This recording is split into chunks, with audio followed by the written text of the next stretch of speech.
What's up? Welcome. cracking? Welcome to season 2, episode 2. Is this episode 2? It is. Yes, and it is. It is. Welcome back, y'all. Thanks for tuning in. Period. As always, we want to plug the socials. So that's Hookah Heaux podcast on TikTok, Instagram, and YouTube. We definitely need y'all to show some love on them pages. Definitely. You know. Please go like, comment, subscribe. Interact and engage. Thank you. Okay, and yeah, we don't have a guest this show, so we can get straight into our conversation starter. Okay. It says, what lesson has your biggest mistake taught you? I'll let you go first on that. My biggest mistake. What has your biggest mistake taught you? To be patient. Would you like to let us know what the mistake was? You don't got to. No, I prefer not to. But to just, I guess, a little background is just, I feel like in overall, I'm a impatient person. And we all make mistakes and everything, but I feel like sometimes you can correct your mistakes with just a little bit of patience. And I feel like I'm working towards being more patient. I mean, it's a work in progress because your girl is very impatient. I like things to happen fast. If it doesn't happen fast, I want to pay for it, so it can happen fast. Yeah, so. Patience.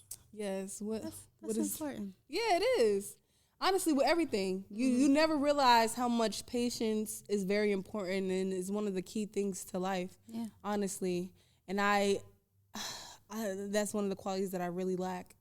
So I'm working on it. Well, at least you know that you lack it, and you're doing what you can to grow some. Most people don't got patience. Most people don't. It's a virtue, they say. Yes, that's what they say. My biggest mistake, I feel like my biggest mistake was allowing a man into my life.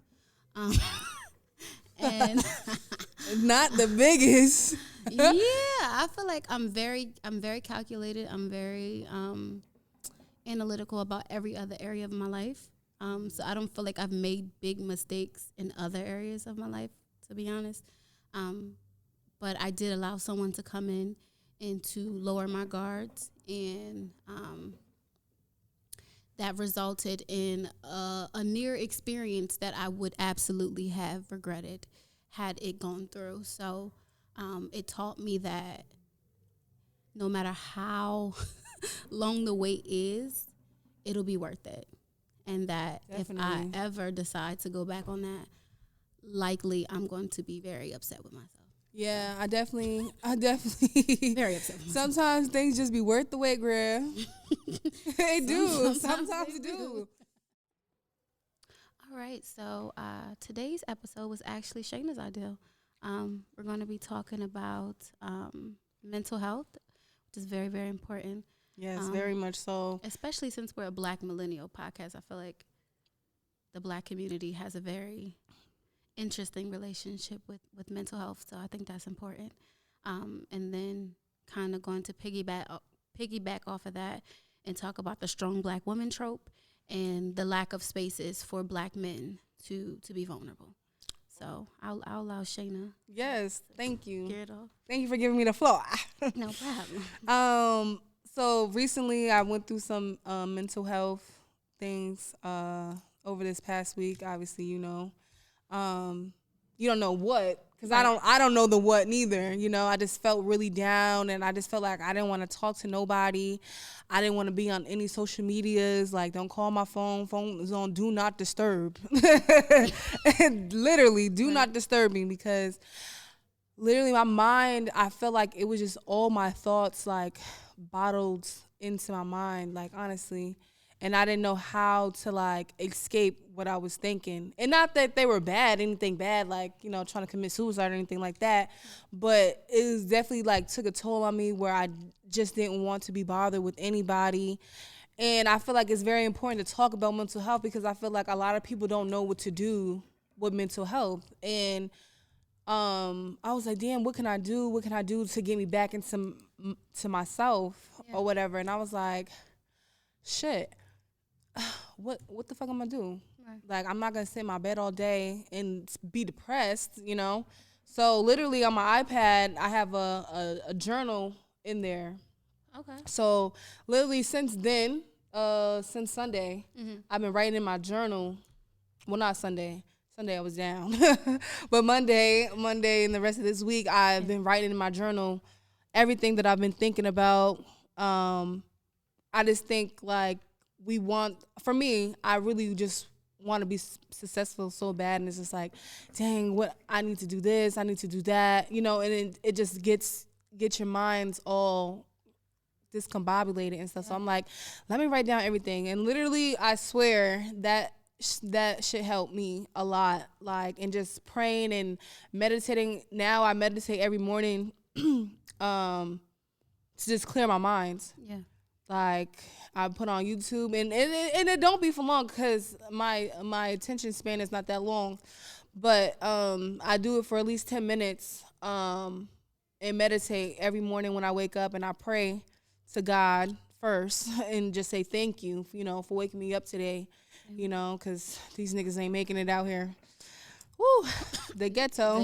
They really not. But yeah, so definitely start my morning now with a prayer, meditate for 10 minutes. You know, I work from home, so I have to hop on the computer real fast. But then I get into my journal and at least write all the things I've been thinking about in that morning. I'm trying to do it at night too before I go to sleep, so I have a freeless mind when I sleep. I haven't been consistent with the nighttime, but I'm gonna try to do that a little bit more with that. Okay. Yeah, you know. That makes sense. I think it's important that you were able to identify that you were feeling, you know, a way. Maybe not able to put a name to the emotions that you were feeling or why you were feeling it, but you knew in fact that this wasn't like your normal, and that you knew that you couldn't stay there, you know. Right. And that you know, tried the journaling, tried the praying, tried the meditating to try to get yourself back to you, because I think oftentimes people don't put a name to what they're feeling. They just try to keep going. Right. And that's when you burn out. And that's when it really takes a toll on you. And putting that phone down, man. I tell you, that phone, bro, 8 phone calls in one day. I was like, nah. Nah, your hotline be blinging. Nah, y'all, for real. Just a side note. I have never met anybody whose phone goes off more than Shayna's. I'm like, Jesus, if that many people contacted me in a day, I wouldn't be here because I couldn't do it. Literally. And then and going through the mental health issues, it's like you really don't want to talk to people. Yeah. It makes you don't want to talk to people, and people like, oh, what's wrong? It's not that I don't want to tell you what's going on. It's just like I don't have the capacity to explain to you what's going on because I talk to so many people. Yeah. You get what I'm saying? It's just like, damn, sometimes you got to an hour, 2 hours away from that phone, social media, and just take some time for yourself, get your mind right. Even if you got to go hiking, take a walk to the park, you know what I'm saying? Like, behind my building, there's a park. Okay. So for 30 minutes, not every day, but for 30 minutes, I tried to get behind there and just walk, put my music on or listen to some affirmations and just walk for 30 minutes. Yeah. Because if not, my mind is all over the place. No, that's important. That's important. I have here, like, I was thinking, like, for the times where you can't really identify, like, that you're going through something, and I was like looking it up, and I was like, ways to know that you're struggling. And one of them was like not asking for help or not knowing how to ask for help or wanting to ask for help, self-isolation, you know, like kind of getting yourself away from everybody, restlessness, procrastination, anxiety, avoiding tasks that you normally would do with no problem. Right. And I think that brought me to like, well, then how do you incorporate self-care into that? And I think you spoke to that with the journaling, the meditating, the praying. I know someone who does like grounding work, kind of like identifying like for those times where you feel like you're in your head and you just can't get out, just saying things that are in the room to kind of get you back to reality and get you back to where you're at. Right. I definitely agree with that. Definitely, we just gotta have more self-care with ourselves. Yeah. And I feel like because we're so consumed with social media, sometimes we tend to forget that you come first and social media comes last. Like, you know what I mean? Get your priorities straight first. Then be on social media, because that shit is not going nowhere no time soon. You know, you're not missing anything. Yeah. You know, and I feel like even with the social media, let me just little sidebar to that. I feel like we all consume ourselves so much into social media, and we see what everybody else is got going on, and we forget that a lot of that stuff is not real. You know what I mean? Sure ain't. It's curated. Yeah, and it's like, you know, you see all these people out here getting money, and it's like, what they doing? And I'm trying to get money with them, you know? Scamming. Hello? Scamming. P.S. Swipe me a cord. I saw on, it was probably TikTok. I love me some TikTok, but someone was saying how this social media age is so different because we were never built to be exposed to this many people's lives all at one time. Yeah, and that's we don't acknowledge how much that takes a toll on us. Like, and listen to seeing everybody's business, hearing everybody's business. Even like I have Facebook, but I don't be on it. Like I didn't have Facebook for years, but until I moved, I got back on Facebook because all my family's on there. You know, just to stay in contact with them. And I was like, I see so many people's business, and it's like, listen, people don't need to know everything you got going on. Yeah. Like, oh, my man cheated on me. Who needs to know that? Besides your close friends, not the whole world, not all your friends on Facebook. Because now when you get back with him, it's like, girl, didn't he just cheat on you? You know what I'm saying? So now, because I remember you posting all these happy pictures, and I'm like, something, the math ain't mathing. Right. So last week it was not good. Yes, but please, you know, take some time off of social media if needed, because I feel like that's one of a lot of people's biggest mental health issues come from there. Yeah. Because just seeing what everybody else got going on, like when we was in high school, you know, social media wasn't a big thing. You know how it is now today when these kids are in high school. You know, everybody want to pose for the Instagram, but it's like, nah, get your schoolwork done. Yeah. Get what you need to get done, then post. You know what I mean? Because if it's not making you no money, what's the point? You know? No, for real. If it ain't making money, it don't make sense. Okay. Shantae. Absolutely. So I think that I wanted to segue into like Black women specifically, because there's already this strong Black woman trope that we're just supposed to be these resilient super women in and outside of the home. We're expected to receive bottom of the barrel love, filled with all type of trauma and struggles, while navigating racism, sexism, homophobia, transphobia, all the phobias. And we're supposed to do it with a smile, because God forbid you don't smile. It's like, you got an attitude. You never smile. I don't smile. Period. Unless I'm laughing. Like, for what? What am I going around smiling for? Yeah. No, not to cut you off, but literally I was walking and this man comes up to me and is like, smile. And I'm looking at him. I hate that. And I'm like, sir, you don't know what I've been going through. And you telling me to smile right now? I can't. You know what I mean? Like, don't tell me to smile. And I hate it because they would never do it to a man. Yeah. They would never go up to a man. Why you ain't smiling? Why is that your business? Yeah. They would never go to a man. They would never do it. And say, smile. And it's just like, why does somebody, why do I have to smile, you know? Right. That's every day. Like, ain't that? But also, Every too, day. I'm reading this book called, I can't remember the name, but I'm reading this book, and it's really good. And it basically, you know, how the key to happiness, you know what I'm saying? And material things only temporary happiness.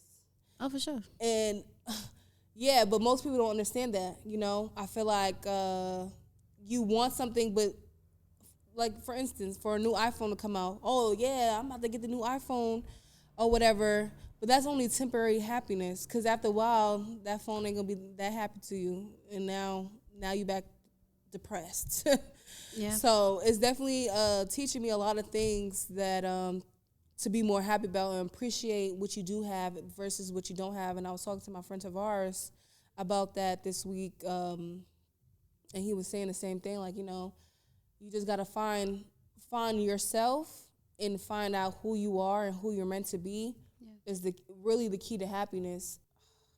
I wish I knew what the book was called right now, because it's a really good book. I mean, I only read one chapter and I was amazed. I think everybody should read it, because it just really enlightened me on a lot of things. And right now I'm a much better place than I was Sunday. That's good to hear. I mean, I feel like just where we are in the world, there's just so much stimuli. There's just so much we're dealing with, so much we're, exposed to. It's like it's important that we take the moments to, to step away and take a breath, even before we start feeling, away, because that could kind of prevent it. Right. If we, disconnect, put the phone down for a couple hours, integrate like meditation and prayer and journaling into your everyday to kind of avoid, these moments where everything just comes crashing down at once. Right. Because that's normally because you haven't addressed something. At some point, you just kind of let it go. You kept working through it, or moving through it rather, without actually sitting down and say, "Hey, I'm feeling this. I'm ain't feeling too good." You know what I'm saying? Right. I definitely have those kind of moments, and I think I attribute it to the fact that I don't deal with negative emotions easily. Mm-hmm. I don't like to deal with them. When I feel a negative emotion, I give myself all of 5 minutes to feel it, and then I'm like, all right, it's done. Right. Whether it's done or not, whether or not I still feel a way about it, I only give myself 5 minutes, and I'm acknowledging how that affects me in the long run. But maybe you should write down your negative thoughts, even, Yeah. Moving forward, maybe you should just write down your negative thoughts so it's not still embodying your consciousness, Yeah. And that's a part of just a healing process as well. I feel like we all been through trauma, and sometimes we don't realize that our past trauma is affecting us now. Yeah. So true. We definitely got to work through that, maybe go through therapy. I did a session for therapy. Therapy is important. I think it is. I feel like a lot of people don't think that it is, but especially if you have past trauma and stuff like that, therapy is amazing. I think the stigma around it is what makes people not as ready to get into it, because for so long people talked about it, negatively. To go back to, you said you were talking to Tavares, which is your male best friend, right? Yeah. I wanted to just briefly touch on the fact that largely Black men do not have this kind of support system and this kind of space or resources to have these kind of conversations. And I think that is a big part of why I wanted to invite guests onto this season of the show, because I had your piece. Not you had my piece. It is what it is. What do I say? I ain't sucking no dick, girl. No worries. And I hope you know I'm gonna keep that in there. I hope you know. No, but I think it's unfair, it is. I mean, it is on them to create these spaces for themselves, because I do believe that Black men listen to other Black men. Like they're not gonna listen to anyone else as much as they will other Black men. But I do think that, having men on, because we're gonna do the Den of Kings episode, which will just be mainly Black men. We'll just serve as moderators. We're not really talking. It's more so to get them to talk and to kind of, get their emotions and their vulnerability onto the table, because I do not feel like they have that space. Mm-hmm. They don't create it for themselves and their friend groups where they're held accountable or where they're able to be vulnerable, because it's like, oh, you being soft, you being a bitch, It's just like you don't have being space. A punk. Right. Like you can go to your friends with your negative emotions like anger and be like, we're going to ride out on this nigga. They with you on that. Right. But if you sad, you down bad and you need to talk about it, 9 times out of 10, unless you just got like a phenomenal friend group, you're not going to go to your boys. You're going to go to your girl. Mm-hmm. You're going to be pillow talking with your girl. Because she's sensitive. And I feel like most men are not sensitive men. Like, because they've been conditioned not to be, because they've been conditioned to believe that being sensitive or showing your emotions is soft or feminine. And I think that's That's a really big misconception, and that's why a lot of them are walking around hurt. Because you're not talking it out, you're not feeling it out, and it's like, oh, you know, that's not what men do. And it's like, well, you just want to be hurt the rest of your life? Right. You know, I'm excited about that episode because I really want to see black men love on other black men and create a safe space where they can just talk freely and not feel judged or not feel like, you know, at the end of the day, it's going to be thrown back in their face. Because I've heard that some black men feel like they can't talk to, like, their friends or their partners because in an argument 17 years later, you're going to throw it back in their face. You know? Ooh. And that's hurtful. And I feel like a lot of people put the walls up to not say how they feel because people always, that's how I feel.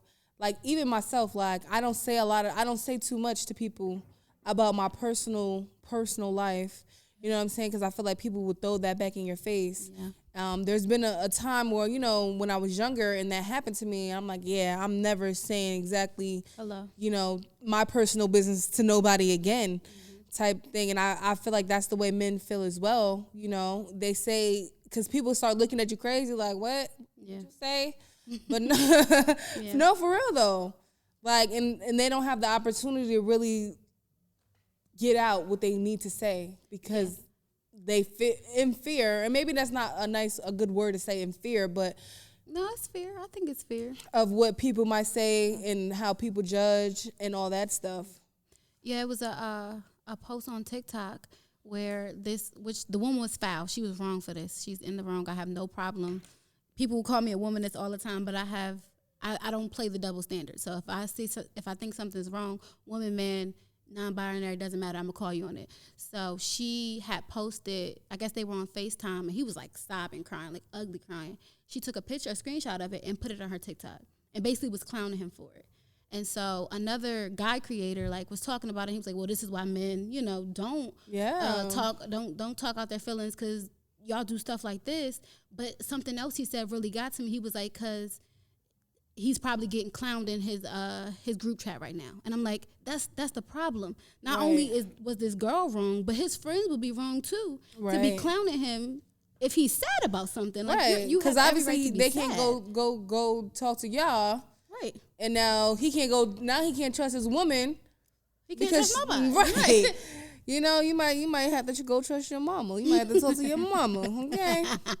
Because that would set me off. It irritated me so badly because I want so badly for black women, because it was a black man and it was a black woman, to bridge this divide and this gap that we have, and I just keep seeing reasons why the divide and gap is getting larger. Right. Why would you do something like that? You know it's already hard for them to talk. Like, exactly. It's already hard for them to show their feelings. Why would you do that? Exactly. And it went viral. I bet it did. I feel like as much as we're, protect black women, we got to protect our black men as well. And I feel like we don't do it as much as we should protect our black men as it is for protect black women. I think that might be where we diverge. You think we protect our black men? I do. I think that's why the campaign for Protect Black Women came about, because there's a lack. Kind of like Black Lives Matter, and everybody was like, well, all lives matter. It's like, well, yeah, but this specific specific group of people is being, targeted. Right. And I feel like if you look at, social status, the hierarchy, black women are at the very bottom. We exist at the very bottom because not only are we black and oppressed, but we're women. Mm-hmm. And also oppressed. So I do feel like, is there room for black women to help and nurture black men more? Sure, there's always room to do more. There's always room to be better. But I do think, by and large, black women do need to be protected in the same way I think historically we have treated black men. Not necessarily like in our own social groups. Historically, yes, it's always been black men because it's always black women on the front lines. Yeah. We there. Right. We show up. And I just think that needs to be reciprocated on both ends. I see what you're saying there, Gura. Better can be done on both ends. Yeah, definitely is a room for improvement, for sure. For sure. But yes, to close out this episode, definitely take more time for yourself. Lay off the social media for a couple hours a day. Definitely pray more to whoever you pray to, you know. Yeah. It don't specifically have to be God. But definitely pray more, maybe 30 minutes, take a walk, exercise, you know, just get your mind right.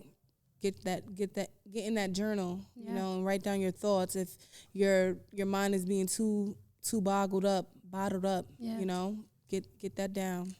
You know, when you see this episode, let me know your self-care things for your mental health that you do, and we can all work together. Yeah. Okay, a little shank.